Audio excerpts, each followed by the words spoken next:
You are not the conscious, rational author of your own choices. Yeah, it's a pretty terrifying thought. I mean, it's the paradigm-shifting reality we are confronting today. We are dissecting one of the most transformative works in cognitive psychology and behavioral economics, a book that will just completely rewire how you understand your own mind.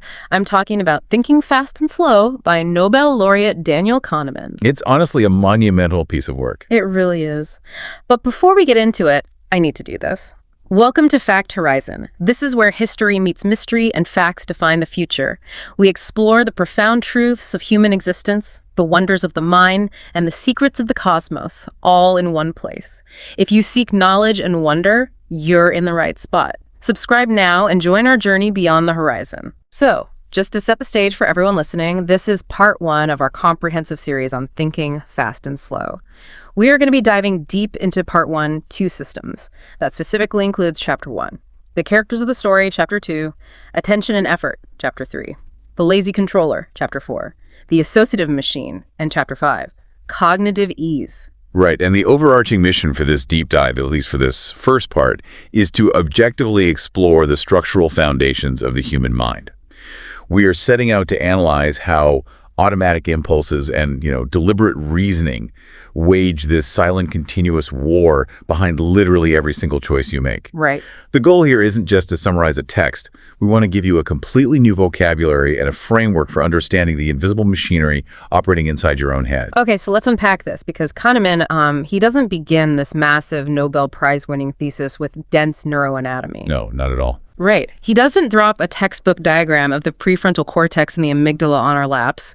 Instead, he sets up this, a psychodrama. He introduces us to 2 fictitious agents that he calls System 1 and System 2. Yeah, the main characters. Exactly. And my immediate question when reading this was, why anthropomorphize the brain? Why give these processes names and treat them like characters in a play instead of just, discussing the actual biological neural pathways? Well, it is a very deliberate and honestly a brilliant teaching mechanism on Kahneman's part. He uses these fictitious characters because our minds are fundamentally wired to understand narratives. Okay. We process the actions of agents, heroes, villains, actors with motives far more intuitively than we process abstract logical concepts or anatomical functions. Mm-hmm. By framing the mind's operations as a drama between 2 characters, he basically bypasses the friction of technical jargon. Oh, I see. Yeah, it allows us to intuitively grasp a conflict without getting bogged down in biology. So it's like a hack to make us understand how we're being hacked. Precisely. Yeah, that's a great way to put it. So let's look at the cast of this play. System 1 is the automatic, fast, intuitive, and unconscious part of your mind. The fast thinker. Right. It operates with little to no effort and with absolutely no sense of voluntary control. It handles innate skills that we share with other animals, like instantly orienting your attention to a loud sound. Yeah. But it also handles learned associations that have become entirely automatic over time. Like if I hear the phrase bread and, my brain just instantly supplies the word butter. Exactly. I didn't consciously reach into a filing cabinet to find that word. It was just thrust upon my conscious awareness by a system operating in the dark. That is System 1 in action right there. Mm-hmm. It is also the system that allows you to instantly read words on a large billboard as you drive past at 70 miles an hour. Or, to detect the subtle undertone of hostility in a voice on the other end of a phone call. Oh, yeah. You just know when someone is mad at you. Right. You don't calculate it. It is a massive parallel processing machine that is constantly scanning the environment, constantly forming associations, and crucially, it never, ever turns off. Wow. And then we have the co-star, right? System 2. The slow thinker. Yeah, the slow, deliberate, effortful, logical part of the mind. This is the character that we identify as ourself. When you think of I, you are thinking of your System 2. Yeah, System 2 is the conscious reasoning self that has beliefs, makes choices, and decides what to think about and what to do. It allocates attention to complex mental activities that demand it. Right. So if you need to brace for a starter gun in a race or park a large vehicle in a narrow space or, say, scan a dense page of text to count every single letter A, all of that requires the mobilization of System 2. It's the system that handles the heavy lifting. Like, if I ask you to multiply 17 by 24, System 1 instantly recognizes it as a math problem, right? And it might even throw up a vague heuristic guess that the answer is somewhere around 400. Right. It knows it's not 10,000 and it knows it's not 12. Yeah. Exactly. But System 1 cannot do the actual computation. To get the precise answer, you have to load up the cognitive program for multiplication, hold the intermediate numbers in your working memory, and consciously grind through the steps. And it feels like tangible, physical work. It really does. It's exhausting. And this brings us to the core tension of Kahneman's psychodrama. Hmm. We inherently feel like System 2 is the protagonist. We view ourselves as rational, analytical beings who carefully weigh evidence and make deliberate choices. Right. We like to flatter ourselves. We do.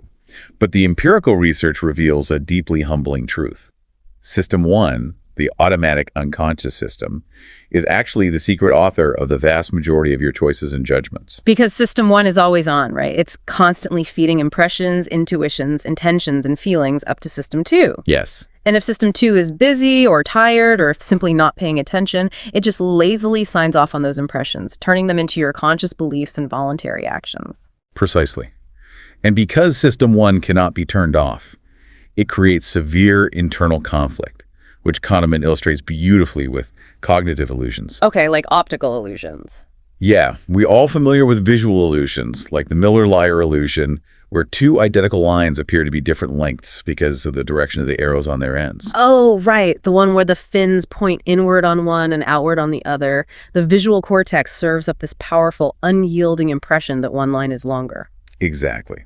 And your System 2 can take a ruler, physically measure the lines, and establish a new conscious belief that they're identical. You know they're equal. But you still see them as unequal. Yes. That decoupling of knowing and seeing is the crucial point. System 1 is impervious to conscious will. And this phenomenon extends far beyond geometry on a page. It applies to high-stakes cognitive illusions in the real world, too. Right. Kahneman shares that terrifying anecdote from his time teaching psychotherapy. Oh, the clinical psychopathy warning, yes. Yeah. An experienced professor warned the clinical students about a very specific trap. A patient who comes in eloquently describes how every previous therapist has failed them and completely misunderstood their trauma, but then looks at the young student and says, "But you are different. I can tell you truly see me." Such a dangerous moment for a clinician. Because as a compassionate human being, and certainly as a young therapist eager to help, your System 1 is going to instantly flood your body with sympathy, a sense of validation, and a powerful desire to take on this patient. But the clinical professor's instruction was absolute. Do not take this patient. Evict them from your office immediately. Because they're a psychopath. Well, the professor was teaching them to recognize a psychiatric presentation often associated with psychopathy. The feeling of immense sympathy is going to happen automatically. You cannot stop the emotional reflex any more than you can stop seeing the optical illusion. But System 2 can be trained to recognize the pattern. You can learn to identify the cognitive fins on the line, so to speak, and consciously choose to override the profound feeling that you are the one person who can save this patient. Okay, let me try an analogy here. It feels like System 2 is a human pilot sitting in the cockpit of a highly advanced commercial airliner, and System 1 is the autopilot software. I like this. The autopilot is actually flying the plane 99% of the time. It handles the wind resistance, the altitude adjustments, the fuel mixture, and the human pilot is mostly just sitting there, drinking coffee, looking at the dials, feeling like they are in charge, but they only actually grab the yoke when there's severe turbulence or a complex, non-standard landing. That is a highly accurate representation of the dynamic. The autopilot is running the show until a novel situation arises that exceeds its programming. But here's where I want to challenge the premise. If System 1 is this dominant underlying operating system for human behavior, and yet it is so easily fooled by optical illusions, so easily manipulated by cognitive traps, and so prone to jumping to terrible conclusions. Neither we have it. Yeah, why on earth did evolution design it this way? Why did natural selection weed out these cognitive bugs and just make us entirely System 2 creatures, rationally analyzing every variable before acting? Well, when we view this through the lens of evolutionary biology, the answer is the brutal math of speed and metabolic efficiency. System 1 is, first and foremost, a survival engine. Okay. It is designed to provide continuous, instantaneous assessments of a highly dangerous environment. If one of our ancient ancestors heard a sudden rustle in the tall grass, System 1 did not pause to calculate the wind trajectory, the time of day, and the statistical probability of a predator being present. No, it simply triggered a massive physiological fear response and forced the body to jump backward. Because if you relied on System 2 to logically deduce the exact nature of the threat, you would be eaten before you finished the first calculation. Makes sense. Being right but slow means you're dead. Exactly. System 1 operates on the principle that being fast and occasionally wrong, like jumping at a shadow, is infinitely better for passing on your genes than being slow, accurate, and dead. Furthermore, System 2 is biologically expensive. What do you mean by expensive? It requires an immense amount of physical energy to run. You literally could not survive the metabolic cost of consciously processing every single piece of sensory information your body receives. Which brings us to the profound realization that cognitive effort isn't just a metaphor for feeling tired, right? The limits of our attention are grounded in harsh biological reality. Absolutely. And Kahneman explores this biological reality through his early research with psychologist Jackson Beatty on pupillometry. Pupillometry, so measuring the pupils. Yes. We typically associate changes in pupil size with ambient light levels or extreme emotional arousal. But Kahneman and Beatty demonstrated that the pupil is actually a highly sensitive, real-time window into the allocation of mental effort. The methodology here is fascinating because it strips away all subjective reporting. Like, you don't have to ask the person, how hard are you thinking? Right. They put subjects in a dimly lit room, had them place their chin on a rest facing a camera, and played a metronome ticking at a strict rhythm of 1 beat per second. Just tick, tick, tick. Yeah. Then they introduced the add 1 task. The subject hears a string of 4 random digits, one spoken on every beat. For example, 5, 2, 9, 4. Okay. They wait for 2 beats in silence, and then they must speak a new string of digits, adding exactly 1 to each of the original numbers, staying perfectly on the metronome's rhythm. So 5, 2, 9, 4 becomes 6, 3, 0, 5. Anyone listening should try this in their head right now. It sounds trivial, but doing it strictly to a relentlessly ticking clock forces a massive spike in cognitive load. It's incredibly stressful. And if you want to push the system to the breaking point, you do the add 3 task, adding 3 to every digit. So 5, 2, 9, 4 becomes 8, 5, 12, 7. See, you have to think about it. And what the camera revealed while people did this was astonishing. The moment the subject heard the first digit and began the mental operation, their pupils began to dilate rapidly. Wow. When they engaged in the add 3 task, the pupil dilated by a staggering 50% of its resting area. Simultaneously, their heart rate increased by about 7 beats per minute. So the pupil is acting like a literal exhaust port or a physical dial, reflecting the engine working harder. They are doing a mental sprint, and their biology is screaming for more resources. And crucially, the moment the subject finishes speaking the answer, or the moment they simply surrender because the cognitive load exceeds their capacity, the pupil instantly contracts back to baseline. That's wild. The researchers could stand outside the room watching the pupil size graphed on a monitor and know precisely when the subject gave up without ever hearing them speak. It's like watching the electrical meter on the side of a house. When you turn on the AC, the dial spins wildly. But you just mentioned capacity. If System 2 is drawing power, what happens when it hits the maximum limit of the main breaker? Well, Kahneman connects this strict cognitive budget to the phenomenon of selective blindness. This most famously illustrated by Christopher Chabris and Daniel Simons in the invisible gorilla experiment. Oh, I love this one. This is the study where you watch a video of 2 teams passing basketballs, one team in white shirts, the other in black, and the viewer is given a strict mandate: count the exact number of passes made by the white team. Right, you are heavily engaging System 2. And while you are intensely focused on counting, a person in a full gorilla suit walks directly into the center of the frame, thumps their chest, and walks off. They are fully visible on screen for 9 seconds. And approximately 50% of the people who watch that video while counting the passes completely fail to see the gorilla. 50%? Yes. They will adamantly swear it was never there until they're shown the video a second time without the counting instruction. That is just insane to me. If we apply the electrical circuit analogy here, if I plug in the toaster, the microwave, and the hairdryer all at the same time, the breaker trips and the entire house goes dark. But that doesn't seem to be what the brain is doing. The subjects don't pass out, they just don't see the gorilla. Yeah, your analogy highlights the brilliance of our evolutionary design. Unlike a simple housebreaker that shuts everything down indiscriminately when overloaded, the brain employs a highly sophisticated rationing system. Okay. Kahneman refers to this dynamic through the law of least effort.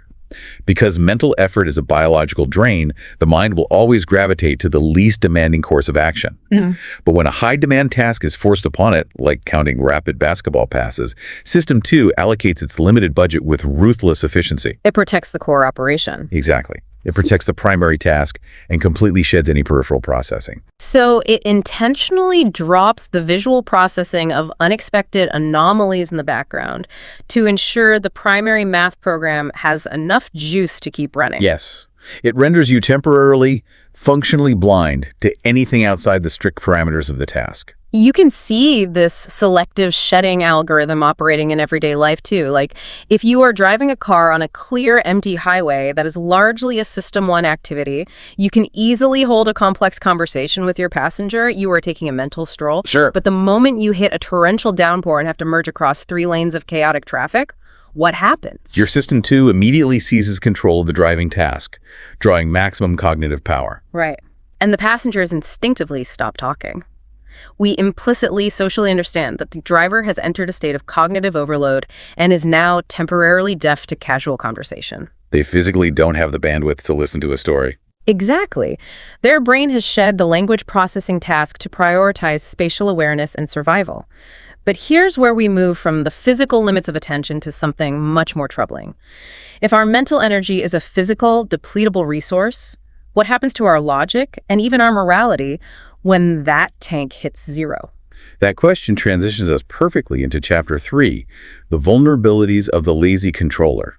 Because we are biologically wired to follow the law of least effort, there are severe consequences when System 2 is forced to continually exert itself. We get tired and make bad choices. Exactly. We shift from involuntary attention limits, like missing a gorilla, to the systemic failure of voluntary self-control. And to expose just how lazy our rational controller can be, Kahneman presents the deceptively simple bat and ball problem. Oh, this is a classic. It goes like this. A bat and a ball together cost $1.10. The bat costs $1 more than the ball. How much does the ball cost? When presented with this problem, almost everyone System 1 instantly screams the answer, 10 cents. Yeah, it feels incredibly intuitive. The numbers $1.10 perfectly separate the $1.10 total into 2 neat, familiar categories. But it's wrong. If you engage System 2 and actually do the algebra, you realize the error. If the ball is 10 cents and the bat is $1 more than the ball, then the bat costs $1.10. Adding them together gives you a total of $1.20. Which is too much. Right. The mathematically correct answer is that the ball costs 5 cents and the bat costs $1.05. It is fundamental arithmetic. Yet when Kahneman and his colleague Shane Frederick gave this problem to university students, more than 50% of students at elite institutions like Harvard, MIT, and Princeton gave the intuitive, incorrect answer of 10 cents. Yeah, it's staggering. These are arguably some of the most analytically capable young minds in the world, and they are failing middle school math. Why? Because of the profound laziness of System 2. Yeah. The error doesn't indicate a lack of intelligence. It indicates a lack of cognitive motivation. Wow. System 1 generated a highly plausible-sounding, cognitively easy answer. All System 2 had to do was expend a tiny fraction of energy to double-check the math. But it chose the path of least resistance. It simply endorsed the automatic output of System 1. It's the cognitive equivalent of rubber stamping a document without reading it because it's Friday afternoon and you want to go home. That is exactly what it is. And this laziness compounds violently when System 2 is actively fatigued, a state that psychologist Roy Baumeister termed ego depletion. Ego depletion. Explain that a bit more. Baumeister's paradigm-shifting discovery was that all forms of voluntary effort, whether it is cognitive calculation, emotional suppression, or physical stamina, draw from the exact same shared pool of mental energy. The same pool. Yes. If you force yourself to do something you do not want to do, you are significantly less able to exert self-control in the very next task, even if the two tasks are completely unrelated. The most visceral example of this is the radish and chocolate experiment, right? It's a brutal experiment. They took hungry participants and put them in a room filled with the overwhelming aroma of freshly baked chocolate chip cookies. On the table, there is a bowl of these warm cookies, and next to it, a bowl of raw radishes. A very stark choice. And half of the participants are instructed that they may eat the cookies. The other half are explicitly forbidden from touching the cookies and are told they must eat the radishes instead. I cannot imagine a more exquisite psychological torture. Yeah. You are sitting there, inhaling the smell of chocolate, staring at the cookies, and forcing yourself to bite into a bitter radish. Right. You are actively wrestling with your System 1, which is screaming at you to eat the sugar. You are heavily taxing your System 2 to maintain that self-control. After this phase, both groups are given a complex, geometric puzzle to solve. What the participants do not know is that the puzzle is intentionally designed to be unsolvable. The researchers are purely measuring persistence. And the data is staggering. The people who were allowed to eat the cookies, whose self-control reserves were untouched, worked on the frustrating puzzle for an average of 19 minutes before finally giving up. Which is a long time for an unsolvable puzzle. It is. But the people who had to eat the radishes, they gave up after an average of just 8 minutes. Their capacity for persistence was completely depleted. Stifling the urge to eat the chocolate literally drained the fuel they needed to persist on a cognitive puzzle. That is mind-blowing. And Baumeister's group replicated this across various domains. If you force people to stifle their natural emotional reactions to a highly tragic film, they will subsequently give up much faster on a test of physical hand grip stamina. Wait, you're telling me that suppressing a physical grimace while watching a sad movie physically weakens the muscles in my hand 10 minutes later? That sounds almost magical. It sounds magical until you look at the underlying biology, which Baumeister's team eventually did. This shared pool of mental energy is not an abstract psychological concept.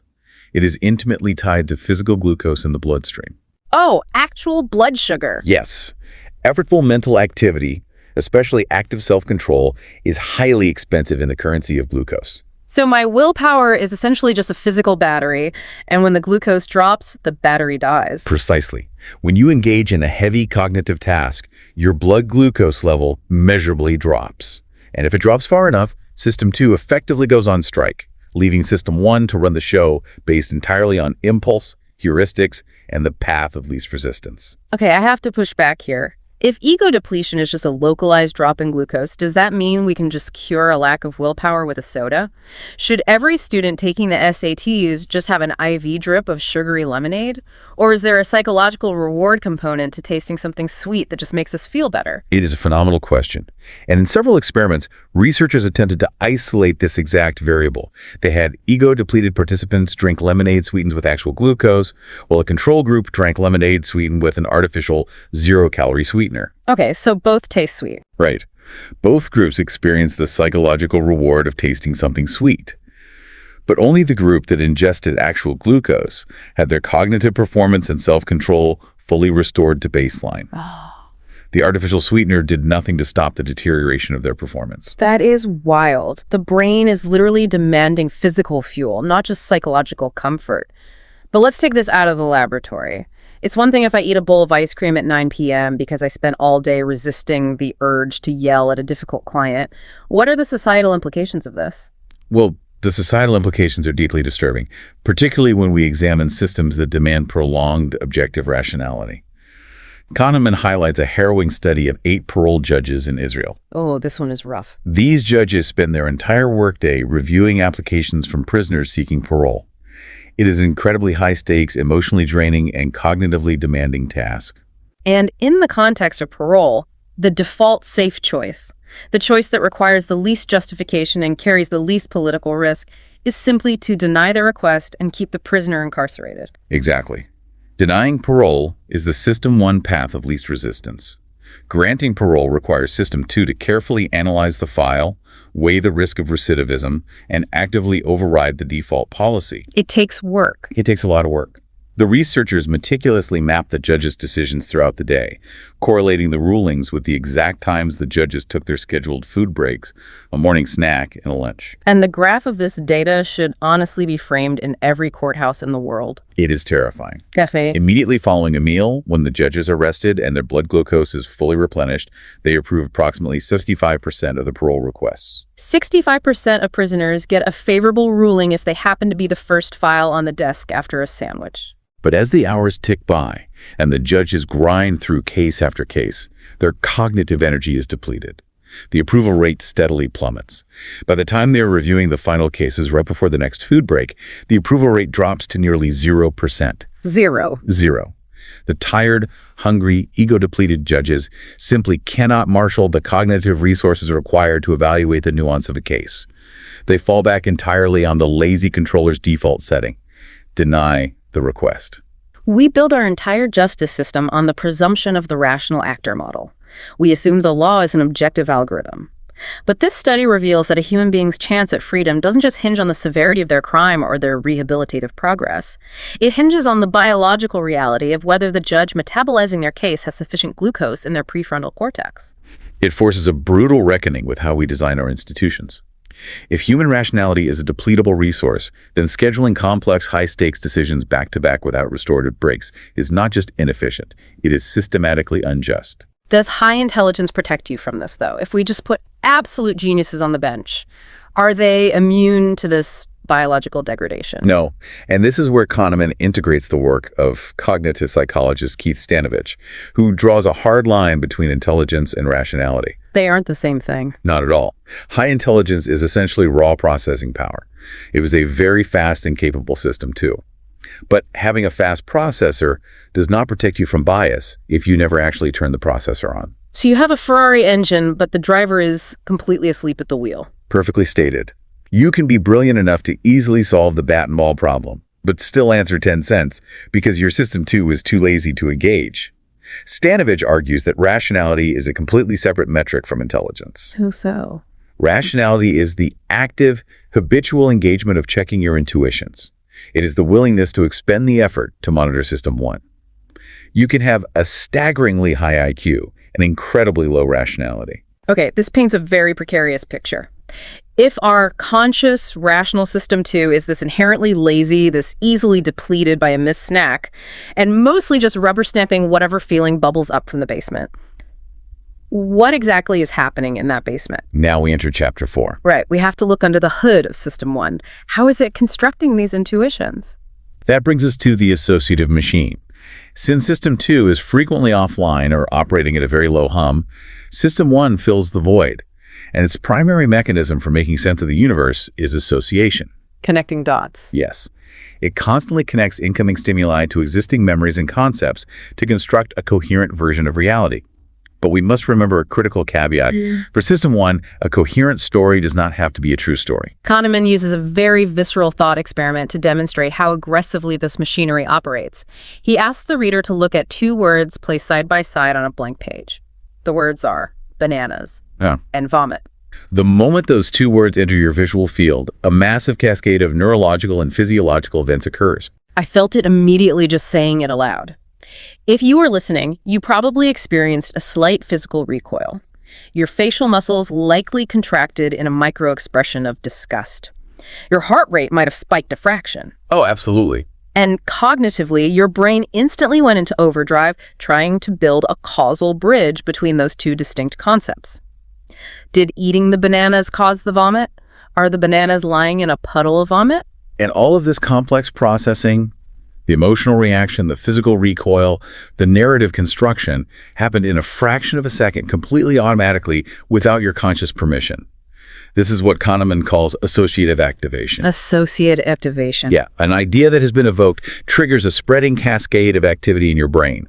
Each activated element strengthens and supports the others in the phenomenon known as associative coherence. It's a self-reinforcing feedback loop.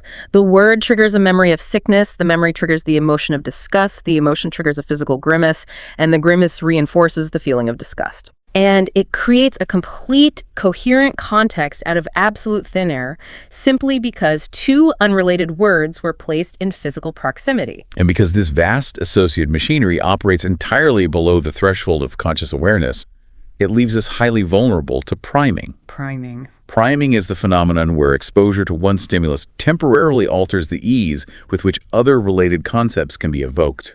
So a classic vocabulary example. If I flash the word eat on a screen and then give you a fill-in-the-blank word puzzle that reads S-O-blank-P, you are almost certainly going to fill in the letter U to make the word S-O-U-P. Yes, but if, just seconds prior, I had flashed the word wash on the screen, your associative machine would take that exact same SO blank P puzzle and fill in the letter A to make SOE. It changes the outcome completely. The initial idea sent ripples through your associative network, preparing your brain to recognize related concepts more quickly. Which is a fun parlor trick when we were talking about vocabulary tests. But here's where it gets genuinely unsettling. Priming doesn't just affect how you fill in missing letters. It dictates your physical behavior in the real world. This takes us into the realm of the ideomotor effect, where an idea subconsciously influences a motor action. The most famous demonstration of this is the Florida effect experiment conducted by psychologist John Bargh. Oh, this one is crazy. Bargh gathered groups of young, healthy college students, ages 18 to 22, and gave them a series of sentences to unscramble. For the control group, the words were random. Right. But for the experimental group, the sentences were seeded with words subtly associated with the elderly. Words like Florida, forgetful, bald, gray, and wrinkle. The brilliant part is that the word old itself was never explicitly used. It was just implied through association. Right. So the students complete the word puzzle, hand it in, and the experimenter tells them, "Thank you, you're done." The second phase of the study is in an office down the hall. But the word puzzle was a complete decoy. The actual experiment was a researcher sitting in the hallway with a stopwatch, measuring exactly how long it took the students to walk from the first office to the second. The walking speed was the test. Yes, and the results were profound. The young students who had been primed with the elder-related vocabulary walked down the hallway significantly more slowly than the control group. Their physical bodies acted old because their unconscious associative machinery had been primed with the concept of aging. And when interviewed afterward, none of the participants recognized a unifying theme in the words, and none of them believed that the vocabulary test could have possibly affected their physical gait. It bypassed their conscious awareness entirely. If my physical environment and the random words I encounter can program my body's behavior without my consent, where does free will sit in this framework? Are we just hackable meat machines responding to environmental static? I mean, look at the other priming effects Kahneman mentions, the Lady Macbeth effect. Yes, the intersection of physical cleansing and moral purity. Right. If you ask subjects to think about a time they did something deeply unethical or shameful, and then give them a choice between a free gift of either a pencil or an antiseptic cleansing wipe, they overwhelmingly choose the wipe.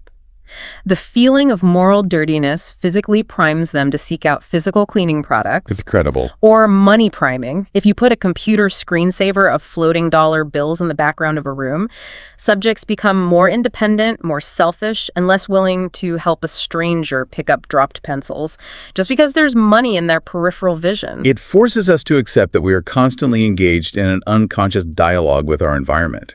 And what is perhaps most fascinating is that this dialogue works in reverse. We have reciprocal priming. Your physical actions dictate your thoughts just as strongly as your thoughts dictate your actions. The pencil in the mouth experiment. It's exactly. Researchers asked participants to read and rate the humor of Gary Larson's The Far Side comic strips while holding a pencil in their mouths. One group was instructed to hold the pencil horizontally between their teeth, which forcibly stretches the facial muscles into a shape resembling a smile. Okay. The other group was instructed to hold the eraser end of the pencil, pointing straight forward, grasped firmly between pursed lips, which forces the face into a severe frown. And the participants who were physically forced to smile by the pencil rated the cartoons as significantly funnier than the participants whose faces were forced into a frown. The physical act of smiling literally made the world seem funnier. The physical act of frowning made the jokes land flat. We typically operate under the assumption that the brain is the executive in the control room, sending unilateral orders down to the body. We find this funny, therefore, command the face to smile. But embodied cognition proves it is a two-way street. Yes. The body sends signals back to the brain. Our facial muscles are currently in a smile configuration. Therefore, we must be experiencing something humorous. System 1 receives that physical data and adjusts your conscious emotional state to maintain associative coherence. It is a profoundly humbling realization. My mood, my judgments, my walking speed, my willingness to help a stranger, all of it is being manipulated by a silent associative machine that is just desperately trying to stitch random sensory inputs into a coherent story. But this complex machinery requires a management system. System 1 is constantly scanning the environment, picking up cues, and priming our behaviors. But how does it communicate with the lazy System 2? Right. How does it know when to wake up? How does it signal whether things are running smoothly and safely, or if there is a complex threat that requires System 2 to exert effort? It uses a silent dashboard of cognitive dials. And that brings us to Chapter 5, Cognitive Ease versus Cognitive Strain. I want you to imagine the mind as the cockpit of a highly advanced aircraft. System 1 is constantly monitoring an array of dials that measure the underlying state of your processing. Are things familiar? Is the visual input clear? Are you in a good mood? Checking all the systems. Right. And all of these inputs feed into one master dial, which Kahneman calls the measurement of cognitive ease. The range of this master dial spans from easy on one side to strained on the other. When the dial is resting in the easy zone, it acts as an all-clear signal to the rest of the brain. It means there are no immediate threats, no major novelties requiring deep analysis, and no need to mobilize the expensive, effortful System 2. So we just cruise. Exactly. Yeah. When you're experiencing cognitive ease, you are likely in a good mood, you like what you see, you trust your intuitions, and you believe what you hear. But when that dial swings sharply into the strain zone, an alarm goes off in the cockpit.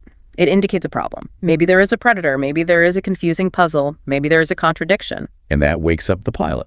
Right. Cognitive strain mobilizes System 2. You become vigilant, suspicious, you invest heavy mental effort, you feel physically less comfortable, and you become highly analytical.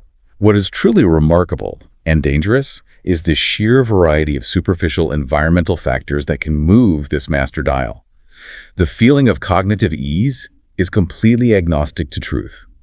It doesn't know why something feels easy. It just knows that it does. Let's talk about the illusions of truth, because this is where the architecture of the mind becomes a weapon for marketers and politicians. Oh, absolutely. If I print a sentence in a bold, high-contrast, crystal-clear font, the physical optics of your eye process it very quickly. That physical visual ease is fed into the cockpit, pushing the dial toward cognitive ease. And because System 1 cannot differentiate between this font is easy to read and this statement is a verified fact, it translates that feeling of visual ease into a feeling of absolute truth. It conflates familiarity and fluency with factual accuracy. This is why repetition is such a dangerously effective tool for propaganda. Frequent repetition is a reliable way to make people believe falsehoods, because the cognitive familiarity of a repeated phrase is incredibly difficult for the brain to distinguish from truth. It just feels right. Yeah. Kahneman cites an experiment where subjects were repeatedly exposed to the random phrase, the body temperature of a chicken. Later, they were tested on their belief in various trivia statements. Subjects who had been primed with that phrase were significantly more likely to accept as true the completely arbitrary and false statement that the body temperature of a chicken is 144 degrees. Because the words chicken and temperature flowed easily through their associative machine, it generated a warm feeling of cognitive ease. And the lazy System 2 just signed off on the fact. This completely explains why rhyming slogans are so persuasive. If it doesn't fit, you must acquit. A rhyme makes a sentence cognitively fluent, it bypasses logic, and manufactures a physical feeling of truth. It does. And conversely, you can actively manufacture cognitive strain to force people out of their intuitive gullibility and into analytical rigor. Shane Frederick, the psychologist who designed the bat and ball problem, demonstrated this beautifully with his cognitive reflection test. The CRT, that's a series of trick math questions, right? All designed to generate an immediate, intuitive, but mathematically incorrect System 1 answer. Yes. He gave this test to elite university students. For half of the students, the test was printed in a standard, clear, easy-to-read font. And as we discussed earlier, the vast majority of them performed terribly. They coasted on cognitive ease and went with the lazy, intuitive answers. But for the other half of the students, Frederick did something brilliant. He printed the exact same test, word for word, in a barely legible, washed-out, incredibly faint gray font. It induced massive visual strain. The students had to physically squint and focus just to parse the letters. And the results flipped entirely. The proportion of students making cognitive errors dropped dramatically. They performed vastly better with the terrible, hard-to-read font. Why? Because the physical strain of trying to read the text dialed up the cognitive strain in the cockpit. It sounded the alarm. Right. The visual strain mobilized System 2. And once System 2 was awake and engaged at the controls, it looked at the bat and ball problem, realized the intuitive 10-cent answer made no mathematical sense, and executed the proper calculation. Making something harder to read literally makes people smarter about what they're reading. The implications for education, for legal contracts, for medical warnings, it's staggering. But it's not just physical fonts. Cognitive ease and strain are intimately tied to our emotional state. Yes. Kahneman explores this through the remote association test, a classic measure of creative intuition. You are given 3 seemingly unrelated words, for example, dive, light, and rocket, and you have to find the one single word that connects them all. In this case, the linking word is sky. Skydive, skylight, skyrocket. Right. Researchers in Germany discovered that subjects can often feel whether a triad of words has a valid connecting solution before they have consciously identified the word. System 1's associative machine recognizes the coherence and sends a faint signal of cognitive ease up to the dials. But the crucial variable is mood. When the researchers put participants in a good mood before the test, by having them listen to upbeat music or think about happy memories, their intuitive accuracy more than doubled. Wow. A good mood cranks the dial toward cognitive ease, the associative machine runs flawlessly, and creative intuition flows. But when they induced a bad mood by having subjects think sad or anxious thoughts, their intuitive abilities were completely annihilated. Their guesses as to whether the words were connected were no better than a random coin flip. If we tie this back to the evolutionary biology we started with, the elegance of this design is breathtaking. A good mood is a biological signal that your immediate environment is safe. There are no predators, you are fed, you are secure. It is a signal that it is safe to let your guard down, power down the expensive System 2, rely on your fast System 1, and allow your associative machine to wander creatively. Exactly. Conversely, a bad mood, anxiety, or a feeling of strain is a biological signal of a threat. It means the environment is dangerous, uncertain, or complex. You cannot rely on quick intuitions or creative wandering when a predator is stalking you. You need to be hypervigilant, deeply suspicious of your surroundings, and highly analytical. You need System 2 at the controls. Because we are essentially blind to the source of our cognitive ease, we don't realize we feel confident about a choice because of a bold font, or because we're holding a warm cup of coffee, or because we're in a good mood. Our lazy System 2 simply accepts that pleasant feeling as hard evidence of truth. It really does. We walk through life deeply convinced that we are making rational, calculated judgments, while we are actually just riding the tidal waves of System 1's associative machine. So, if we were to summarize the baseline mechanisms we've uncovered in Part 1 today, System 1 is our fast, automatic association-making machine. It operates in the dark, it jumps to conclusions based on whatever limited information is immediately available, it creates coherent but often flawed narratives, it physically primes our behaviors, and it dictates our overarching sense of cognitive ease. While System 2 is our slow, logical, rational controller, it is the character we think we are. It is capable of incredible feats of computation and self-control, but it is biologically expensive, easily depleted by a simple drop in blood glucose, and fundamentally structurally lazy. It is a remarkable, humbling, and, as you said at the beginning, a somewhat terrifying picture of the human mind. So I want to leave you, the listener, with a final provocative thought. Think about this as you move through the rest of your week. The next time you feel absolutely, unequivocally certain about a political belief, a financial choice, or your read on a new person, stop. Force System 2 to wake up and ask yourself, are you truly accessing deep, rational, objective wisdom, or did you just happen to read a sentence in a very clear font while holding a warm cup of coffee? In the upcoming Part 2, we will dive deeper into the next critical sections. Part 2. Heuristics and Biases, Part 3, Overconfidence, Part 4, Choices, and Part 5, Two Selves, where we explore how these mental shortcuts lead to systematic cognitive errors, economic gambles, and the conflict between our experiencing and remembering selves.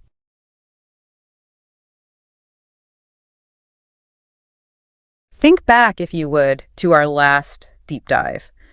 We basically mapped out the basic architecture of the mind, right? According to Daniel Kahneman's book, Thinking Fast and Slow. Right, the whole dual system setup. Exactly. We met System 1, which is, that fast, automatic, highly intuitive machinery operating totally beneath our conscious awareness. And then we met System 2. The slow one. Yeah, the slow, deliberate, effortful controller that frankly thinks it's in charge, but is actually often just rubber stamping whatever impulses System 1 throws at it. Yeah, the lazy manager, basically. Right. And I feel like we left off with a somewhat unsettling realization. Like, this dual system architecture works well enough if you're dodging a predator in the wild or recognizing a friend's face in a crowd, but it is fundamentally mismatched for the modern world. Completely mismatched. So, having understood that basic machinery, our focus for today turns to how these two systems operate under the immense pressures of uncertainty, complex choices, and the highly tricky nature of memory. It gets messy. It really does. Let's get into it. Yes, let's. This is part 2 and the concluding deep dive of our series on thinking fast and slow. For those of you tracking the map of this terrain, we are explicitly looking at the following major sections and topics today. First, part 2, heuristics and biases, which includes the law of small numbers, the anchoring effect, the availability heuristic, and how availability, emotion, and risk tie together. That's a big one. Huge. Then part 3, overconfidence. We'll cover the illusion of understanding, the illusion of validity, expert intuition, and the engine of capitalism. After that, part 4, choices. This brings in Bernoulli's errors, prospect theory, the endowment effect, the fourfold pattern, and framing effects. The heavy hitters of behavioral economics, yeah. Exactly. And finally, part V, two selves. We'll dissect experienced well-being versus the remembering self, the peak end rule, and life as a story. It's quite a journey. It is. So look, if you are navigating a complex decision in your life right now, or you just want to understand why we humans act so rationally, this is the map you need. Let's start with how System 1 actually functions when faced with a world that demands statistical thinking. Because, it seems like System 1 has a fundamental design flaw when it comes to math, right? Well, I say the term design flaw kind of implies there was a blueprint for a perfect statistical calculator that somehow got botched along the way. Sure, fair enough. In reality, System 1 was shaped by evolution to be, a sense-making machine. It's an engine that constructs coherent narratives out of fragmented information just to ensure our survival. Right. It wants a good story, not a spreadsheet. Exactly. When you throw a complex analytical problem at it, what Kahneman calls the target question, System 1 simply lacks the biological hardware to compute the answer automatically. But, and here's the catch, it also operates on the law of least effort. Meaning it hates working hard. Yes. It desperately wants to avoid waking up System 2 because System 2 consumes heavy metabolic resources. It literally burns sugar to think hard. Wow, okay. So it performs this brilliant, albeit highly dangerous, sleight of hand called substitution. It unconsciously substitutes the difficult target question with an easier heuristic question, answers that easier one instead, and just passes it off as a solution. I really want to break down the mechanics of that substitution for the listener. Like, how does the brain pull a bait and switch on itself without us even noticing? It relies on what Kahneman describes as a mental shotgun. Mental shotgun. I like that. It's very vivid, right? Yeah. When you focus on a task, your brain doesn't just neatly retrieve the specific information requested. It fires off a scattershot of related associations, feelings, and memories all at once. Okay, so give me an example. Sure. So suppose you were looking at investing in the stock of Ford Motor Company. The target question, the hard one is Ford stock currently underpriced relative to its future earnings? Yeah, that requires deep, exhausting financial analysis, poring over balance sheets. Exactly. Pure System 2 territory. But your mental shotgun has already fired. It instantly retrieves your memories of, say, riding in your grandfather's Ford Mustang, your general feeling about the brand, maybe a recent news headline you saw about a cool new truck. Oh, I see. Yeah, so System 1 seizes upon an easier heuristic question. It asks, do I like Ford cars? And if the answer is yes? If the answer is yes, a feeling of positive affect just washes over you. You substitute that positive emotional feeling for an actual financial valuation, and you suddenly feel extremely confident that the stock is a good buy. That's wild. The transition is so seamless, you are entirely convinced you actually answered the original complex question about future earnings. You have no idea. You just pulled a switch on yourself. That explains so much about how we operate daily, doesn't it? We are essentially walking around substituting our emotional temperatures for actual data. If I ask you, how happy are you with your life these days? You might just substitute it with, what is my mood right at this exact second? Yeah, and that is actually a documented experiment in the literature. Researchers went and asked college students 2 questions. First, how happy are you with your life these days? And second, how many dates did you have last month? Okay, and what happened? When asked in that specific order, general happiness first, then Bates, there was almost no correlation between the answers. Makes sense. But when they reversed the order, asking about the dates first, the correlation was massive. The students substituted the impossibly difficult evaluation of their entire existence with the much, much easier question of their current romantic success. Because their romantic success had just been brought to the top of their minds. Exactly. The mental shotgun was already loaded with their dating history. Which brings up a terrifying vulnerability, honestly. If our brains are constantly hunting for an easy narrative to substitute for hard facts, how in the world do we handle actual statistical data? Because the real world is governed by statistics, not narratives. It is. This is where Kahneman introduces the law of small numbers, and I really think this concept fundamentally breaks how most of us consume the news. Oh, it completely exposes a massive blind spot in human cognition. Look, we understand intellectually the law of large numbers. Right, like polling 1 million people will give you a highly accurate representation of a population. Right. But intuitively, System 1 operates as if there is a law of small numbers. We inherently believe that even a tiny sample perfectly represents the whole. We distrust it. We do. We suppress doubt, we ignore the sample size entirely, and we immediately construct a causal story to explain the result. The kidney cancer example from the source material is, I think, the perfect trap to demonstrate this to the listener. It really is. Let's walk through it together. Yeah. Imagine you are reading this dense demographic study, right? And you encounter this specific fact.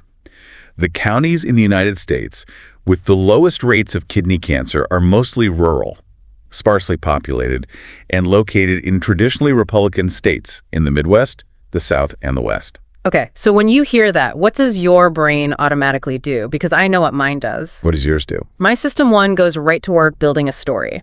I hear rural and low cancer, and I immediately picture, like, clean country air, fresh farm-to-table food, a lack of urban stress, no smog, The narrative just clicks into place perfectly. It feels true. Yes, it feels true because it is cognitively fluent. It's a good story. But now, consider the very next line in that same study. The counties with the highest rates of kidney cancer are also mostly rural, sparsely populated, and located in traditionally Republican states in the Midwest, the South, and the West. And that completely shatters the first story. It's the exact same demographic. Yep. So if I force you to explain that new fact, what happens? I have to rapidly invent a completely different narrative. I guess I'd say, well, maybe rural poverty leads to poor diets, or a lack of access to specialized medical care, heavy drinking, agricultural pesticides. Right. Notice how effortlessly you just fabricated a second, entirely contradictory causal story. It's kind of embarrassing. Don't be embarrassed. We all do it. But the truth has absolutely nothing to do with clean air or rural poverty or pesticides. The only relevant factor in that entire paragraph is the phrase sparsely populated. Right. Because these counties have incredibly tiny sample sizes. Exactly. If a county only has, say, 100 residents, a single person getting cancer makes the rate skyrocket to the highest in the country. Yes, 1% is huge on a national scale. Right. And if nobody gets it that year, it drops to the lowest rate in the country. The extremes are purely mathematical artifacts of the small sample size. Precisely. Small samples yield extreme results far more often than large samples do. It's just pure statistical noise. But, as we established, System 1 is not a statistician. It is a storyteller. It cannot process statistical noise. When it sees an extreme result, it demands a cause. It looks at the noise, it sees a pattern, and suddenly we are investing millions of dollars into researching the health benefits of rural living when we are actually just researching mathematical variance. That fundamentally changes how you look at the world. I mean, every time a headline says, new study of 15 people shows coffee prevents Alzheimer's, our brains just lock on to the causal story, coffee cures disease, and completely ignore the fact that a sample of 15 people is practically guaranteed to produce a wild, extreme outcome just by pure chance. Exactly. It's noise disguised as news. But it gets stranger, doesn't it? Right. We invent stories to explain small data, but what happens when the data isn't even relevant? Like, what happens when a completely random number is injected into our environment? We need to talk about anchoring effects. Anchor. And I have to push back a little bit here, just on behalf of the listener, because the idea that a completely random number can meaningfully alter an adult's judgment on a serious matter, it seems a bit exaggerated. Surely if we know a number is random, we can just, ignore it. You would think so, but the evidence says otherwise. Anchoring is one of the most robust and replicable phenomena in all of psychology. It occurs when you consider a particular value for an unknown quantity before you actually estimate that quantity. Your estimate will inevitably be pulled toward the number you just considered. The anchor. The anchor, yeah. And it works even when you are explicitly aware that the anchor is completely arbitrary. Walk us through Kahneman and Tversky's Wheel of Fortune experiment, because I think that illustrates the pure absurdity of this perfectly. It's a classic. Yeah. They brought university students into a room and had them spin a large carnival-style Wheel of Fortune. But the wheel was secretly rigged. It would only ever stop at two numbers, 10 or 65. After the wheel stopped, the students were asked two questions. First, is the percentage of African nations in the United Nations higher or lower than the number you just spun? Second, what is your best estimate of the actual percentage? So the students know they just spun a literal roulette wheel. They know that the number 10 or 65 has absolutely zero geopolitical relevance. Absolutely. They watched it spin, and yet the anchor dictated their reality. The average estimate for the students who saw the wheel stop at 10 was 25%. The average estimate for those who saw it stop at 65 was 45%. Wait, really? Right. A random spin of a carnival wheel shifted their perception of international politics by 20 percentage points. You did. It's staggering. That is deeply unsettling because it implies we have very little control over the starting line of our own thoughts. But let's scale this up. College students guessing trivia is one thing. Does this apply to experts? Do seasoned professionals making high-stakes decisions fall for anchors? Sadly, expertise offers almost no protection. Consider a study conducted on German judges. These were professionals, each with over 15 years of experience on the bench. Serious professionals. Right. They were given a description of a woman who had been caught shoplifting. Then they were asked to roll a pair of loaded dice, which were rigged to land on either a 3 or a 9. Okay, I see where this is going. After the roll, they were asked if they would sentence the woman to a term in prison greater or fewer in months than the number on the dice. Finally, they were asked to specify the exact sentence they would give her. Wait, they rolled dice to determine a prison sentence? Did they know they were part of an experiment? They did. They fully knew the dice were random, but the results were chilling. The judges who rolled a 9 gave an average sentence of 8 months. The judges who rolled a 3 gave an average sentence of 5 months. That is horrifying. The anchoring effect was massive. A random roll of the dice determined whether a human being would spend an extra 3 months locked in a cell. We have to unpack the mechanics of this. How is this happening in the brain? Why can't System 2 just look at the dice and say, that's a random number, delete it from the calculation? Kahneman points out that there are actually two distinct mechanisms at play here, one for each system of the mind. The first is an operation of System 2 called insufficient adjustment. Insufficient adjustment. Okay, how does that work? When you are given an anchor, you start there, and you mentally move away from it until you reach a zone of uncertainty, and then you just stop. Imagine you are driving a car on the highway, and you see a speed limit sign for 70 miles per hour, but you are entering a residential zone. Right, you need to slow down. You hit the brakes until the speed feels safe enough, but you will likely still be going faster than if you had started from a dead stop in that neighborhood. You adjust down until the edge of plausibility, and you stop adjusting too soon. Oh, it's exactly like negotiating the price of a house. If a seller lists a house for an absurdly high price, say $1 million for an absolute shack, I know it's absurd. I negotiate them down to $600,000 and I feel like a genius. Because you moved them $400,000. Right. But if the house had been listed at $400,000, I would have negotiated down from there. By starting at $1 million, they forced me to adjust downward, but I stopped as soon as I hit the absolute upper boundary of what my brain could tolerate. And real estate agents were actually tested on this very thing. They were asked to evaluate a house with either a high or low fake listing price. It skewed their professional appraisals by thousands of dollars. But the really fascinating part, when they were interviewed afterward, the agents proudly denied that the listing price influenced them at all. They pointed to the square footage, the state of the roof, the neighborhood comps.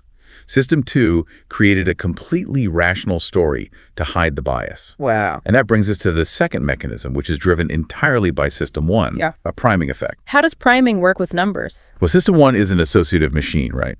It tries to make sense of whatever is put in front of it. When you hear an anchor, System 1 automatically retrieves evidence compatible with that anchor. Yeah. If I ask you, was Mahatma Gandhi 114 years old when he died? Your brain knows the answer is no. But just hearing the number 114 primes your associative memory. Your mind automatically generates imagery of a very, very old, frail man.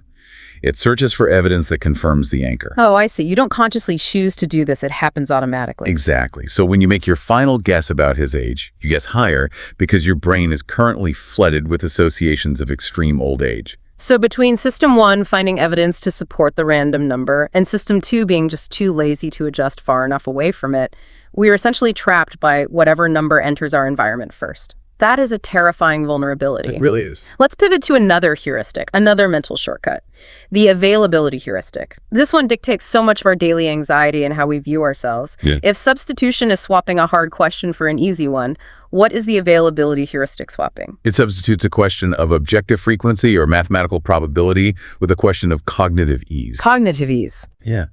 The availability heuristic is how we judge the frequency of a category or the probability of an event simply by the ease with which instances come to mind. If you can retrieve examples easily and fluently, your System 1 automatically concludes that the category is large or the event is highly frequent. The classic example here is the letter K experiment. I think if you pose this to the listener right now, it perfectly demonstrates the illusion. It does. Ask yourself this. Is the letter K more likely to appear as the first letter in an English word or as the third letter? If I do this in real time, my instinct immediately says the first letter. I can instantly think of kite, kangaroo, keep, kitchen, king. They just flow right into my mind. Right, very easy. But if I try to think of words where K is the third letter, acknowledge, ask, make, it takes serious mental effort. I have to search for them. And because it takes effort, your System 1 assumes they must be rare. The logic of the brain is basically, if it's hard for me to find examples, there must not be many of them out there. But in reality, K occurs much more frequently in the third position in English words. We mistake the fluency of our own memory search for the objective truth of the world. But this isn't just about vocabulary trivia, right? This heuristic fundamentally warps how we perceive ourselves and our own personalities, doesn't it? The Norbert Schwartz experiment on assertiveness from the sources is one of the most counterintuitive findings I've ever read. It is a brilliant piece of psychological design. Yeah. It exposes exactly how we use cognitive ease to judge our own character. Schwartz asked one group of people to list 6 instances where they behaved assertively.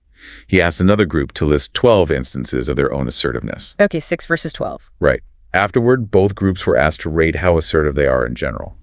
Now, a purely rational system 2 would dictate that the people who just listed 12 instances would rate themselves as highly assertive. I mean, they literally just provided twice as much empirical evidence of their own boldness compared to the group that only listed 6. That is exactly what you would expect. But System 1 doesn't care about the quantity of the data. It cares about the feeling of retrieving the data. The cognitive ease. Yes. Coming up with 6 examples of assertive behavior is relatively easy for most people. The memories flow fluently. But coming up with 12 examples is remarkably hard. By the time you get to the 9th or 10th example, you're scraping the bottom of the barrel of your memory. You're struggling. Right. The participants who had to list 12 experienced a severe lack of fluency. And how did their brains interpret that friction? System 1 interpreted the difficulty as evidence. It concluded, if it is this incredibly hard for me to think of times I was assertive, I must not be a very assertive person. Wow. The participants who listed 12 instances actually rated themselves as less assertive than the group that only listed 6. The feeling of difficulty entirely overrode the actual data they had just generated. That is wild. Our sense of self is dictated not by what we have done, but by how easily we can remember doing it. But what happens when we scale this up to society? Because this availability heuristic isn't just happening in isolation in a lab. When you mix the ease of recall with intense emotions, mass media, and public risk, you get a highly volatile societal cocktail. This is where the deep dive moves from individual psychology to societal mechanics.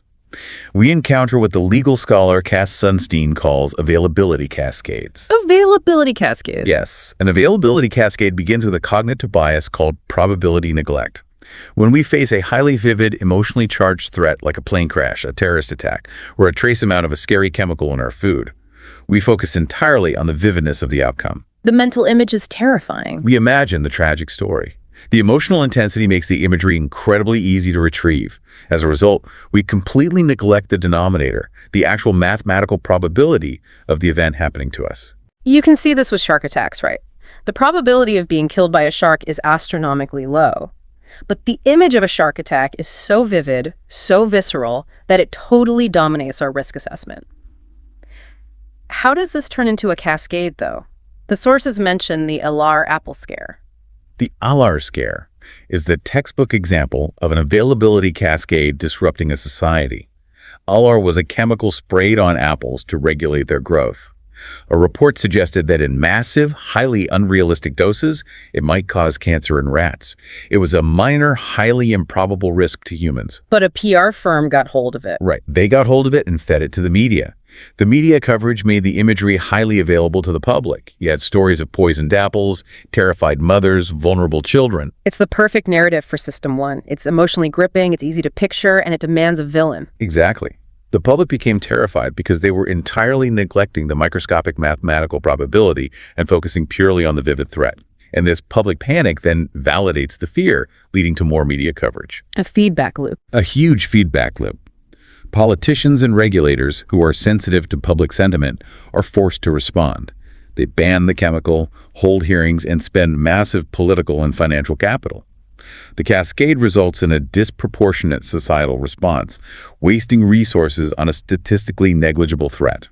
And the tragedy is, while society is throwing billions of dollars at a statistically phantom threat like Alar, real, quiet dangers like asthma, diabetes, or poor nutrition are largely ignored. Because they aren't vivid. Right. They are chronic. They aren't dramatic enough to lead the evening news, so they aren't available in our minds, so we don't fear them appropriately. We literally govern our societies based on what makes the most compelling movie trailer in our heads. That's a great way to put it. This naturally bleeds into the next massive flaw in our cognitive architecture, taking us into part 3 of the book, overconfidence and hindsight bias. If System 1 relies heavily on flawed heuristics, these mental shortcuts and substitutions to navigate the present, how in the world does it process the past? I mean, we all walk around feeling like we understand history, like we understand why things happen. We do, but that feeling is what Kahneman calls the illusion of understanding. We have a deep biological desperation to make sense of the world, to believe it is orderly, predictable, and fair. It's comforting. Very comforting. To maintain this illusion, we fall victim to what the author Nassim Taleb calls the narrative fallacy. We look backward at the messy, chaotic reality of history, and we construct simple, coherent stories to explain it. What are the ingredients of these stories? Why are they fallacies? Because these retrospective stories assign a massive, disproportionate amount of weight to human talent, stupidity, and deliberate intentions. We want to believe that great success is the result of brilliant strategy, and great failure is the result of incompetence. But in doing so, the narrative fallacy almost completely ignores the profound role of luck and random chance. I think of this like listening to sports commentators the day after a major championship game. If you listen to them, they make it sound like the winning team's strategy was flawless, destined to succeed from the very first whistle, as if the coach is a tactical genius who cracked the code of the universe. Exactly. But if you actually watch the game, it might have been decided by a single lucky gust of wind that pushed a field goal through the uprights, or a referee who blinked at the wrong moment and missed a crucial penalty.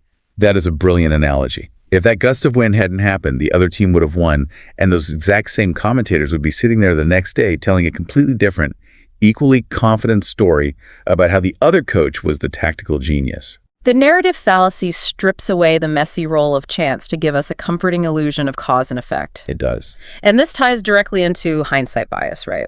The infamous I knew it all along effect. Hindsight bias is deeply insidious because it actually rewrites our memory.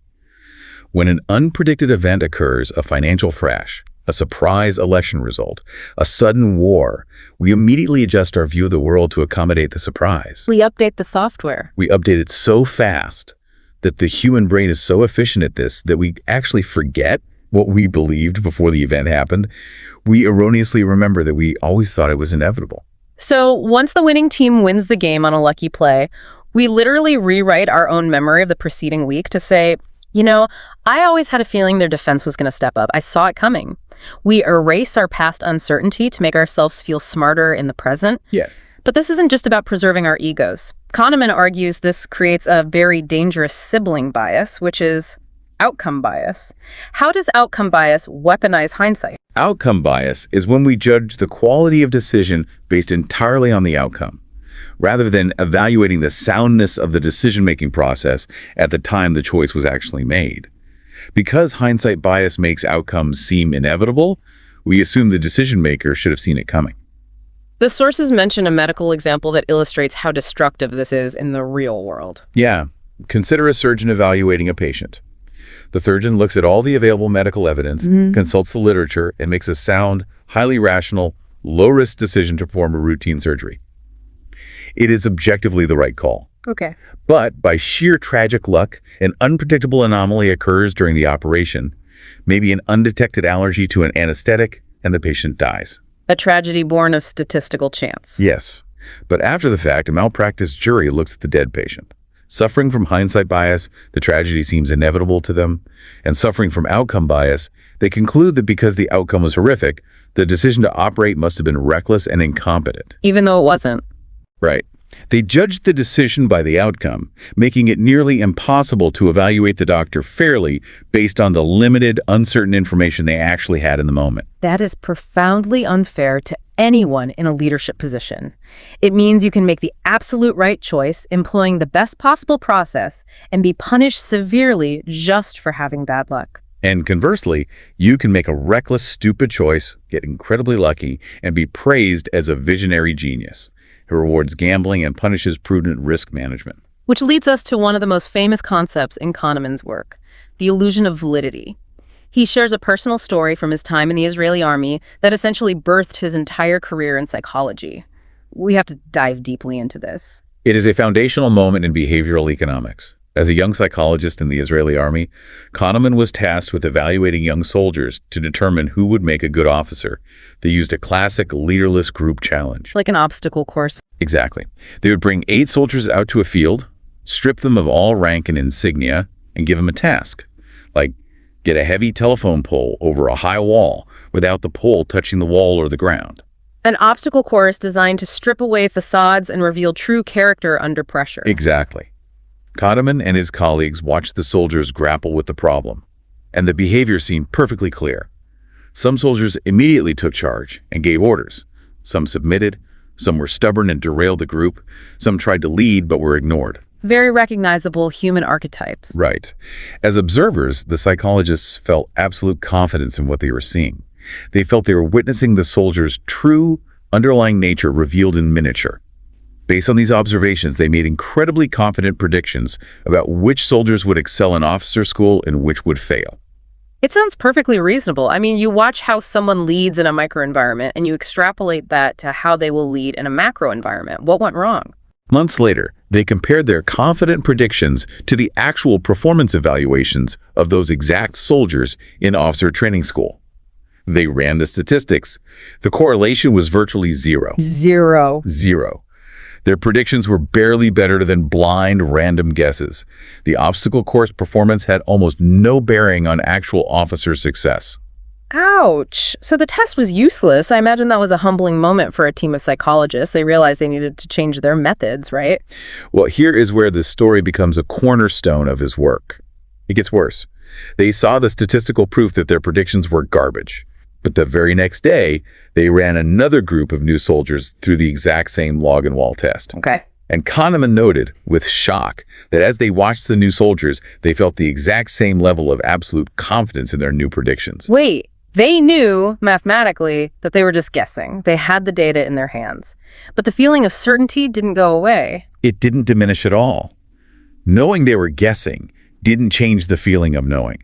This is what he coined, the illusion of validity. The illusion of validity. Yes. Subjective confidence is not a reasoned evaluation of probability. It is a feeling. And that feeling is driven entirely by the cognitive ease of processing a coherent story.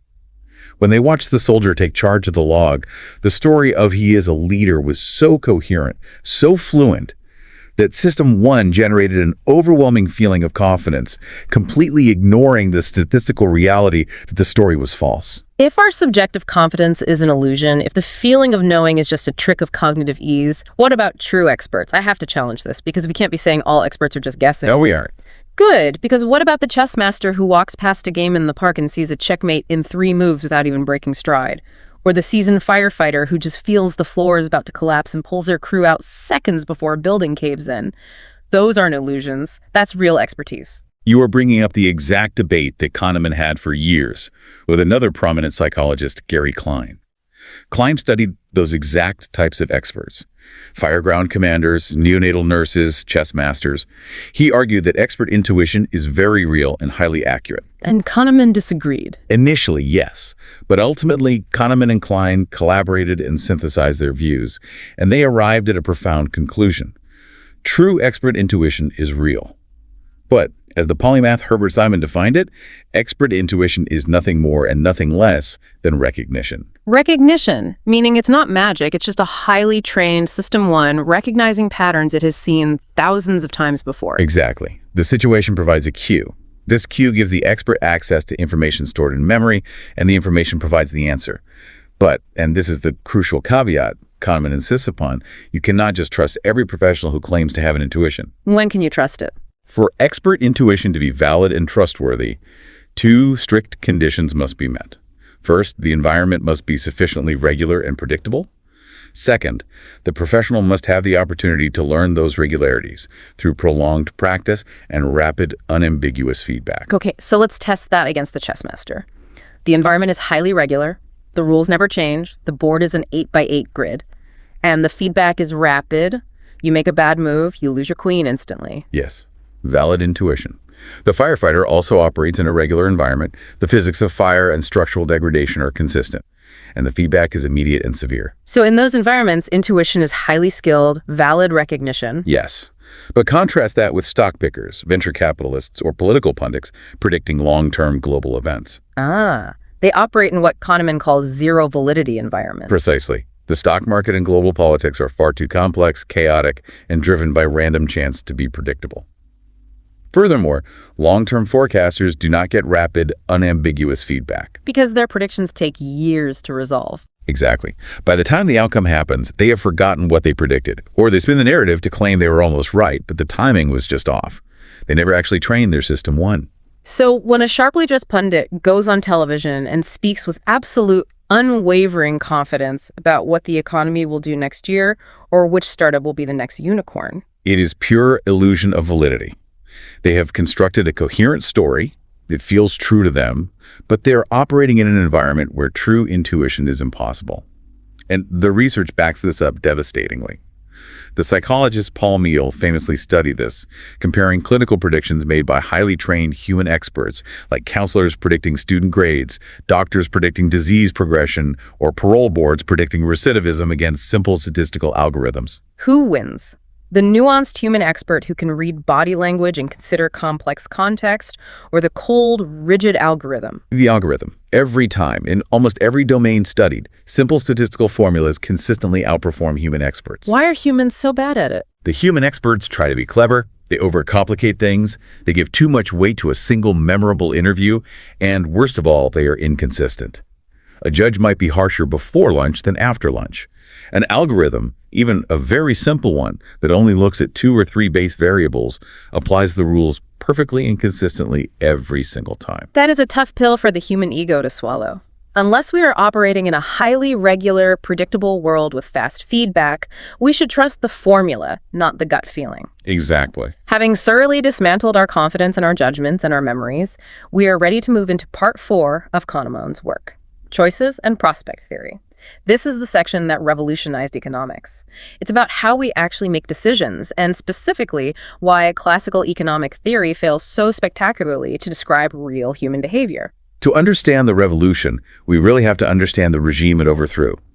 For centuries, classical economics relied on the concept of the rational agent, or what behavioral economists call the econ. The econ, like a purely logical being. Yeah, it assumes humans are perfectly rational calculators who make decisions strictly to maximize their expected utility. The foundation of this was laid in the 1700s by the brilliant mathematician Daniel Bernoulli. He solved a major puzzle by suggesting that people don't evaluate gambles based on expected monetary value, but on the subjective psychological value, the utility of their final state of wealth. Let's make that concrete for the listener. Bernoulli's idea of utility means that $100 means a lot more to a poor person than it does to a billionaire. The utility of the money depends on how much you already have. Diminishing marginal utility. Exactly. It makes intuitive sense. So where did Bernoulli go wrong? He missed one vital, fundamentally human psychological component, which Kahneman and Tversky exposed using a brilliantly simple thought experiment. Let's look at the characters Anthony and Betty. Okay, Anthony and Betty. Imagine, Anthony currently has $4 million in the bank. Betty currently has $1 million. Today, they are both faced with a choice. They can take a gamble that has an equal 50-50 chance to leave them with either $1 million or $4 million. Or they can refuse the gamble and take a sure thing, which will leave them with exactly $2 million. Okay, so let's look at the math. Regardless of whether they take the gamble or the sure thing, their potential final states of wealth are identical. They will end up with 1, 2, or 4 million. Exactly. According to Bernoulli's theory of expected utility, because Anthony and Betty face the exact same potential final states of wealth, they should attach the exact same utility to the options, and they should make the exact same choice. But let's look at the psychological reality. If Anthony takes the sure thing, his wealth drops from 4 million to 2 million. He is devastated. He lost half his money. Right. But if Betty takes the sure thing, her wealth doubles from 1 million to 2 million. She is ecstatic. Her life has changed. The final state is the same, but the emotional experience is entirely opposite. Bernoulli ignored where they started. He completely missed the reference point. Precisely. Bernoulli assumed we evaluate wealth as a final, absolute state. But the human mind does not work in absolutes. It works in contrasts.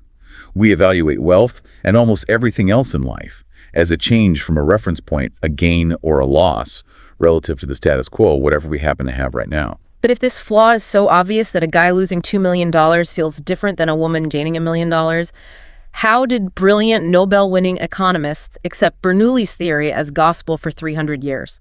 Kahneman attributes this to a phenomenon called theory-induced blindness. Theory-induced blindness. Yes. Once you accept a scientific paradigm, once you spend years learning it, teaching it, and using it as a tool, your system too becomes too lazy to notice the counterexamples. When an economist saw a human acting irrationally compared to the theory, they didn't question the theory. They just assumed the human was making a mistake or that someone else had already solved the anomaly. It took outsiders to see it. Exactly. It took Kahneman and Tversky stepping entirely outside the discipline of economics, looking at it as psychologists, to see the glaring blind spot. And exposing that blind spot led to them developing prospect theory, which won Kahneman the Nobel Prize in economics. Let's break down the architecture of prospect theory for the listener. What are the core pillars of how humans actually make choices? There are three cognitive features at the heart of prospect theory. First, as we just discussed, evaluation is relative to a neutral reference point. Outcomes are categorized strictly as gains or losses relative to that point. Okay, got it. Second is the principle of diminishing sensitivity, which applies to both gains and losses. Meaning the psychological difference between gaining $10 and $20 feels huge, but the difference between gaining $900 and $910 is barely noticed, even though it's the exact same $10 increment. Correct. And the third feature is the absolute crown jewel of behavioral economics: loss aversion. Loss aversion. When directly compared against each other, losses loom substantially larger than gains. This is the concept that the psychological pain of losing $100 is roughly twice as intense as the psychological joy of gaining $100. Why is our brain rigged to be so pessimistic? It is a direct result of evolutionary biology. Organisms that treat threats as more urgent than opportunities have a significantly higher probability of surviving and reproducing. Makes sense. If you miss out on an opportunity to eat a berry a game, you might be hungry, but you live another day. If you miss a threat, a loss, like a predator, you die. The brain is hardwired to prioritize bad news, negative outcomes, and the preservation of the status quo.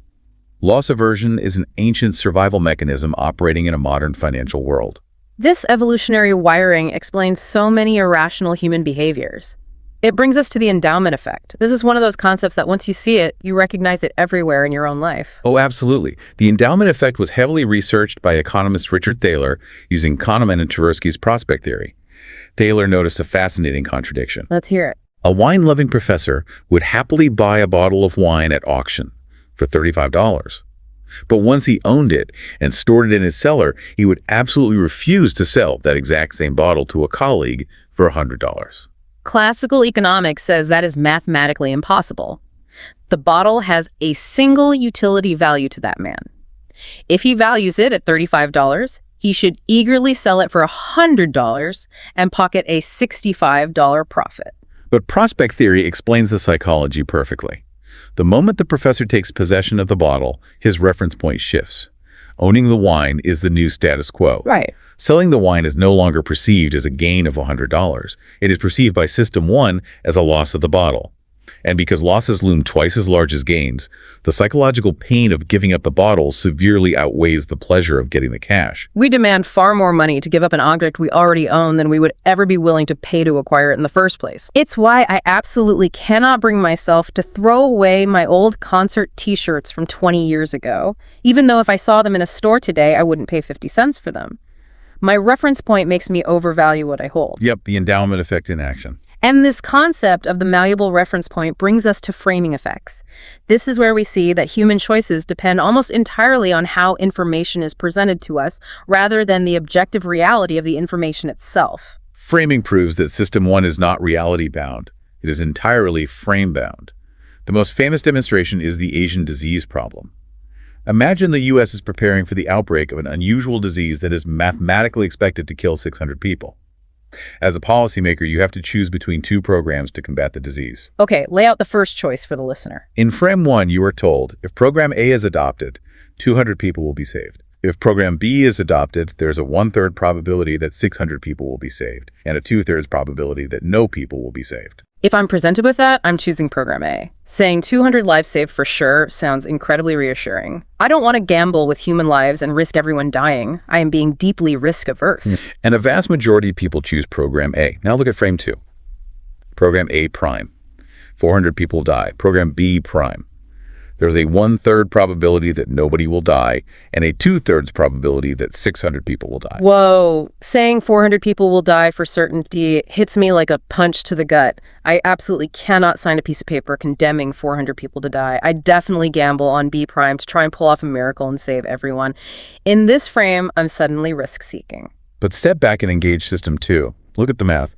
Saving 200 out of 600 is the exact same objective reality as 400 people dying. Oh my God, you're right. The outcomes of Program A and Program A prime are mathematically identical. But because Frame 1 uses the word saved, triggering a mindset of gains, and Frame 2 uses the word die, triggering a mindset of severe losses, your reference point violently shifts. System 1 reacts emotionally to the words, completely blinding you to the underlying math. This isn't just a theory either. The sources mentioned a neuroeconomic study that actually put people in MRI machines and scanned their brains while they made these framed choices. Yes, the keep 20 pounds versus lose 30 pounds study. Subjects were given 50 pounds. In one frame, they were told they could keep 20 pounds for sure or gamble the whole amount. In the other frame, they were told they would lose 30 pounds for sure or gamble. Mathematically, it is the exact same outcome you walk away with 20 pounds. But the brain scans were revelatory. The amygdala, the region of the brain associated with emotional arousal and threat detection, was highly active when subjects chose the sure thing in the keep frame, and heavily active when they chose to gamble in the lose frame. Our brains literally process the words of the frame as physical, emotional reality. That explains why massive societal policies succeed or fail based on a single word. Countries that use an opt-out form for organ donation, meaning you are a donor by default unless you check a box, have nearly 100% participation. Right. Countries with opt-in forms, where you have to check a box to become a donor, have remarkably low rates. The frame dictates the default reference point, and System 2 is just too lazy to overcome the emotional friction of changing it. It's all about the default. Which leads us to the grand synthesis of prospect theory, the fourfold pattern of risk. This is Kahneman and Tversky mapping out exactly how our irrationality works across 4 different quadrants of probability. The fourfold pattern synthesizes everything we've discussed about probability, certainty, and loss aversion. It predicts our behavior in 4 distinct scenarios. Let's walk through them. First quadrant, high probability games. You have a 95% chance to win $10,000. In that scenario, I am risk averse. I want that money so badly, and I fear that tiny 5% chance of getting nothing so much that I will gladly accept a lower sure settlement, maybe $8,500, just to lock it in and avoid the anxiety of the gamble. Exactly. This quadrant explains the legal system. It is why plaintiffs who have incredibly strong lawsuits almost always settle out of court for less than they could win at trial.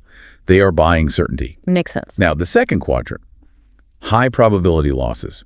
You have a 95% chance to lose $10,000. Here, my behavior flips entirely.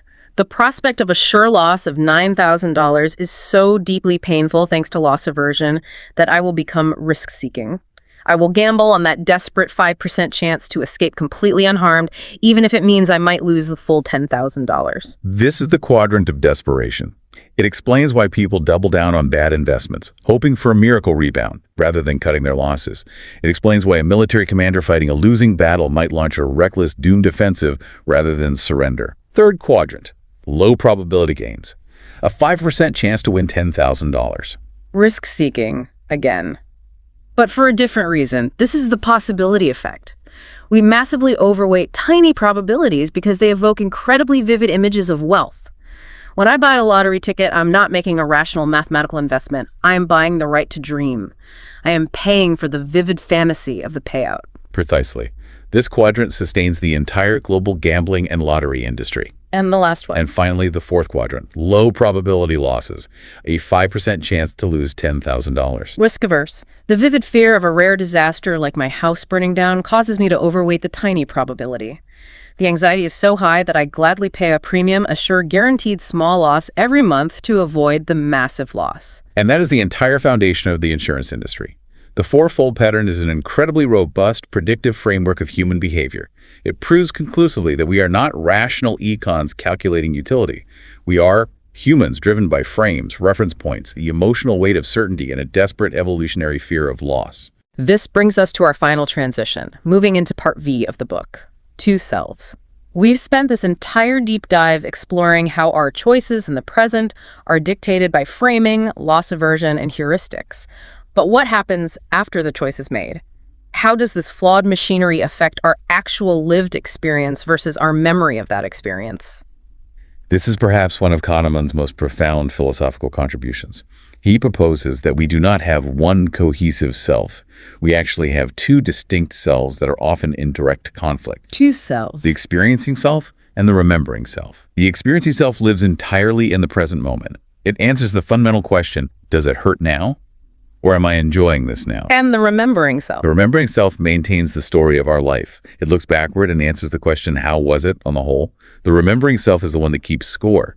And crucially, it is the remembering self that makes all future decisions. Let's pull the listener into this with the vacation thought experiment, because it perfectly illustrates which self is truly in charge. Imagine you are planning a 2-week, perfectly luxurious vacation to your dream destination. The weather is flawless, the food is incredible, but there is a catch. The big catch. You are informed that at the exact moment the vacation ends, all your photos and videos will be instantly deleted. Furthermore, before you board the flight home, you will be given an amnesia potion that will completely wipe every single memory of the trip from your brain. You will return home not remembering a single second of the joy you experienced. Do you still go on the trip? Do you still pay for it? It is astonishing, but when posed with this scenario, a massive majority of people say no. They would not go. Which is crazy. For 2 weeks, your experiencing self would be an absolute paradise. Yes, but it proves that we don't actually consume experiences for the joy of the present moment. We consume experiences to feed our remembering self. We endure the stress of travel, the cost, the jet lag, primarily to acquire memories. If the remembering self is denied the souvenir of the memory, the experience is deemed worthless. The dominance of the remembering self over our decision-making is nearly absolute. But here is the tragedy of that dominance. The remembering self is heavily biased, isn't it? It doesn't record experiences like a video camera. It is governed by 2 massive cognitive flaws: the peak end rule and duration neglect. Let's break down the cold hand experiment, because this proves how easily our remembering self is manipulated. This experiment is a masterpiece of behavioral science. Participants are asked to put their hand in a bowl of painfully cold water about 14 degrees Celsius for 60 seconds. They endure the pain and then take their hand out. That's trial A. Okay, 60 seconds of pain. In trial B, they put their other hand in the same 14-degree water for 60 seconds. But then, without warning, the experiment continues for an additional 30 seconds. During this extra 30 seconds, a valve opens and slightly warmer water flows in, raising the temperature to 15 degrees. It still hurts, it's still uncomfortable, but it's a tiny bit less painful than the first 60 seconds. Let's be very clear about the objective reality here. Trial B is strictly worse. It contains the exact same 60 seconds of severe pain as Trial A, plus an additional 30 seconds of moderate pain.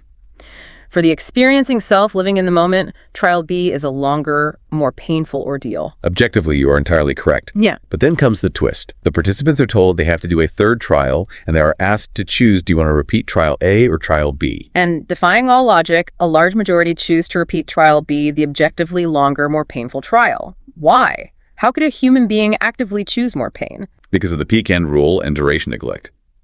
The remembering self is evaluating the two memories to make the choice, and the remembering self simply does not care how long an experience lasts.